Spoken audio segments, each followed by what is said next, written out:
As a property investment advisor, I'm often asked by people, how do you actually avoid the property spruiker? What is it that I'm actually looking out for? And I think it's important to revisit what the definition of a spruiker is, because there's three groups of people in my mind that you can take your advice from when you're buying an investment property. The first one is a salesperson, someone who's actually got a product to sell and they don't pretend they're anything other than trying to match a willing buyer with a willing seller. And that's okay. And then over here you have a genuine advisor who's selling their service, their advice and their information, and they don't actually have a product to sell you other than the information that they're sharing that's tailored specifically to you. And then you have this grey area in between where you have a salesperson who's masquerading as an advisor but pretending that they're acting in your best interests. And ultimately they're just a salesperson with a product to sell and they're earning a commission for doing that.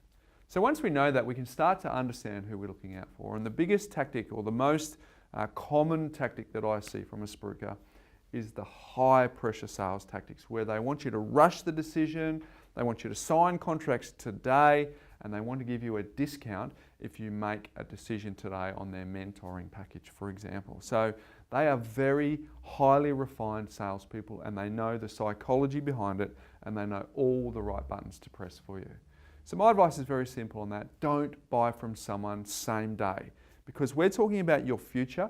We're talking about a high value transaction that ultimately, if you get it right, will be unbelievably rewarding. But if you get it wrong, it will just take years and years to recover from. So don't make a decision on the same day that you hear the information.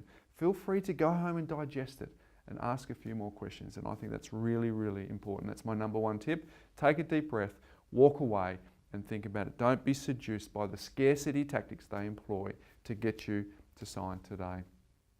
The other one is the one-stop shop, where they've got mortgages in-house, they've got tax advice, they've got conveyancing and settlement. You can effectively, on the same day as you get the advice, you can walk through and you can get a transaction done, and everyone makes it smooth and easy for you to transact. And again, that's another sign to look out for.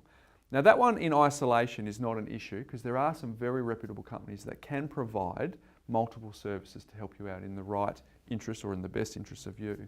But first of all, I'd be saying, well, that's on my radar. I'm starting to, I want to make some more inquiries about someone. I want to check their credibility, their authority, their track record, if they do have a one-stop shop. So for me, that's another tactic that they employ that you should be very, very aware of. The other one is suggesting that their investment is government approved. Lots of references to the Australian Taxation Office, lots of references to the Australian Securities and Investments Commission.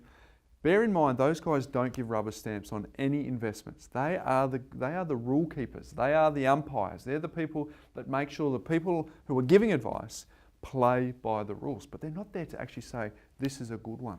So if you're seeing that, that's a huge sign that you're dealing with a spruiker. The other thing is, a lot of these spruikers often offer mentoring packages. That's several $1,000 mentoring packages. And what that is for them to give you some mentoring on how you can actually make the decision yourself, which in itself is fine if they've actually got great advice. But they make it really simple by getting personal loans or finance in place, usually high interest, so that you can actually get that mentoring package again today, with several discounts to make sure that you buy it today. So again, if someone's offering you advice or offering you a very simple Teflon coated solution for you to be able to take out their mentoring package today, again, I'd suggest that you should have your radar up, because that may be a sign that you're dealing with a spruiker. The other thing to keep in mind is capital growth. If a property doubles every 10 years, it's growing 7.2% compound growth each and every year. And a property doubling every 10 years is actually a really good result. So if anyone's making claims of anything over that 7%, you really need to substantiate it. And if they're saying that's going to happen in a short period of time, I would run for the hills. Because if you're getting 7% growth and 4% yield, getting over 10% combined, that's actually a good result. But if someone's saying you can get 20% or 15% compounding forever, that is a really, really bold claim. And have a think, if someone is recommending this property and they've just subdivided a whole heap of land and previously it was a farm, the capital growth rate is going to look significant now than what it was as a farm. So that kind of makes sense that you get this really high capital growth rate. But as an investor, you want sustained growth. You want on average 7 to 10% growth, on average, each and every year, not just a spike in one year and then it flatlines for the rest. So be aware of capital growth rate claims that don't seem independent or don't seem credible at all. Another thing to keep in mind is if they sidestep the hard questions or they downplay the risks, to me that's another sign, because I think that residential real estate is a wonderful investment. If you buy the right property, you finance it well and you hold it for the long term, it's very, very great. But there are risks associated with it. There's finance risk, there's wrong property risk, there's wrong suburb risk, there's a heap of risks that I feel that can be effectively mitigated, but ultimately there are. So if someone's saying it's a no-risk investment, again, have your radar up that that's something that you maybe need to be wary in terms of you're dealing with a property spruiker. And my last one is around, if someone has a product to sell, are they really offering advice or are they the salesperson offering a product? Because in my view, if you're getting property investment advice, you should get that very thing. You should get advice. It should be a written plan that suggests this is what we should do. We come to an agreement that this is a suitable plan for you.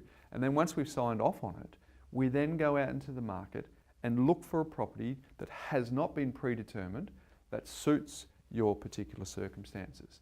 So if you're dealing with someone who says, I'm offering you advice, and by the way, I've got a product that I can actually fulfill that with you today, my suggestion is perhaps that is not the best type of advice you should be looking for, and you may be dealing with a spruiker.